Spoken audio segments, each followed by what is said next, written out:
अस्सलाम वालेकुम। देसी फूड फैमिली में खुश आमदीद। मेरे प्यारे प्यारे व्यूअर, मेरा प्यार भरा सलाम। मैं थोड़ी ब्रेक के बाद आ रही हूँ। मेरी तबीयत थोड़ी ख़राब थी, दिल का मसला हो गया था, एंजियोग्राफी हुई है, लेकिन अल्लाह का शुक्र अब मैं ठीक हूँ। अब आपके लिए दोबारा मैं आ गई हूँ। ये आज मैं जो रेसिपी लेकर आई हूँ ये है आलू गोश्त की। ये 3 पाव गोश्त है बीफ का। ये 1.5 पाव आलू है, इस तरह काटे हैं मैंने। 1 बड़ा प्याज, 4 हरी मिर्चें, 3 बड़े टमाटर और ये लहसुन, अदरक और हल्दी और सूखा धनिया ये मैंने पीस लिया है। अब शुरू करते हैं। बिस्मिल्लाहिर्रहमानिर्रहीम। ये मैंने हंडिया में घी डाला, गर्म हो गया। बिस्मिल्लाहिर्रहमानिर्रहीम।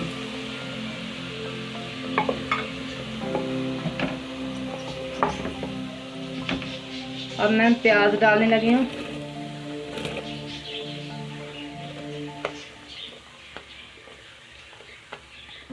और 7 हरी मिर्चें।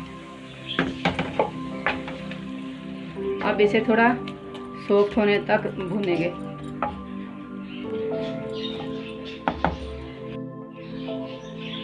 बिस्मिल्लाहिर्रहमानिर्रहीम।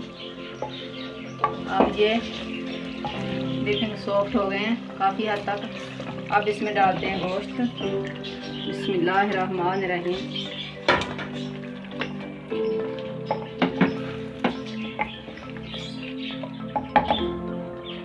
अब इसमें डालते हैं ये 2 चम्मच लाल मिर्च है, 1.5 चम्मच नमक, 1 चम्मच ये मसाला है निहारी वाला। अब ये भी डाल देते हैं।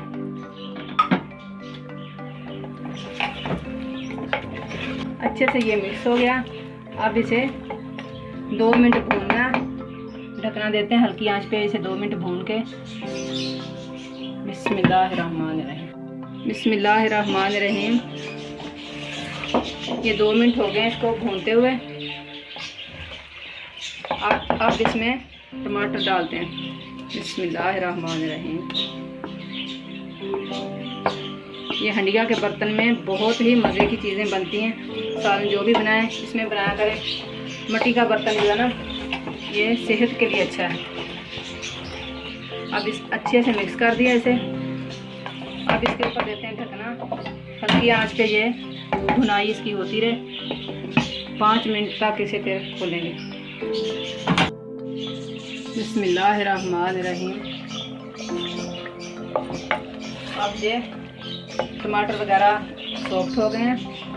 इसकी थोड़ी बुनाई भी होगी, 2 मिनट इसकी बुनाई की है। अब इसमें डालेंगे पानी गोश्त गलने के लिए। ये 1 कप पानी डालने लगी हूँ। अब इसे मिक्स करेंगे और अब हल्की आंच पे इसे छोड़ देंगे गलने के लिए। गोश्त गल जाएगा, फिर इसकी अच्छे से बुनाई करके आलू वगैरह डालेंगे। बिस्मिल्लाहिर्रहमानिर्रहीम। ये अब गोश्त बिल्कुल गल गया है मसाले के अंदर। और अब इसके अंदर आलू डालते हैं। बिस्मिल्लाहिर्रहमानिर्रहीम। मिक्स करते हैं।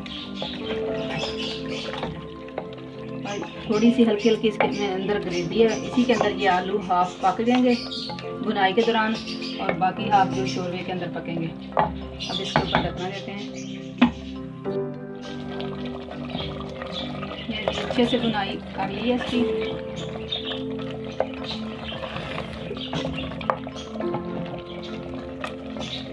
गोश्त भी अच्छे से गल गया। अब इसमें थोड़ी सी और बुनाई रहती है, फिर इसमें पानी डालते हैं। जब घी छोड़ देगा फिर पानी डालेंगे। बिस्मिल्लाहिर्रहमानिर्रहीम। ये देखें जी, अब आलू गोश्त बिल्कुल भुन गया है, अच्छे से इसकी बुनाई हो गई है माशाल्लाह। आप देखें अब इसने घी छोड़ दिया, अच्छे से बुनाई होगी। अब इसमें हस्बे ज़रूरत पानी इस्तेमाल करेंगे। ऐसे रखना चाहो तो ऐसे, नहीं तो शोरबे वाला। बिस्मिल्लाहिर्रहमानिर्रहीम।